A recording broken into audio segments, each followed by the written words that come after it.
How you can use the line brush tool in Hytale. So this tool is available in creative mode and inside creative tools, which is here, line brush tool. If you want to use it, just grab it and move it to your inventory. Now make sure you are holding that creative tool. So what you can do with this tool, open inventory, and here is the default material. Here you can choose also the width and height, shape, origin, etc.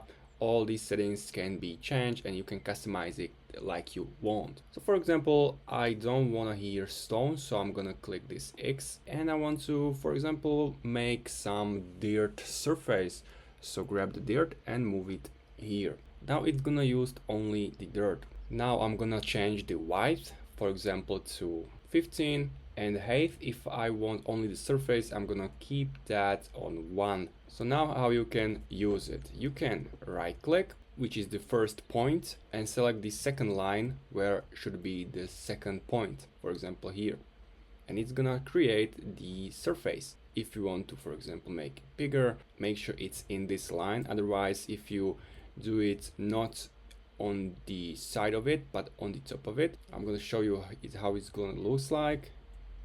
There is a step and we don't want a step, so if you click here and you want the surface to here, you can customize it and make the surface using this tool. Also, you can change the height. So for example, if you want to make some mountains or something like that, you can do it using this way. So again, point the first point, point the second point, and it's gonna increase the surface.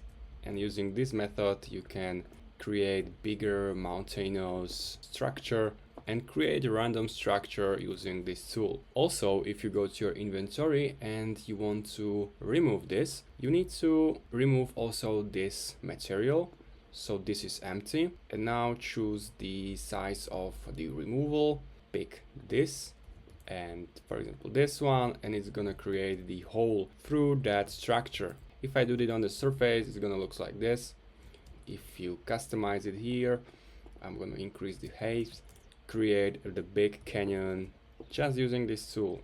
I'm gonna do that one more time, even bigger,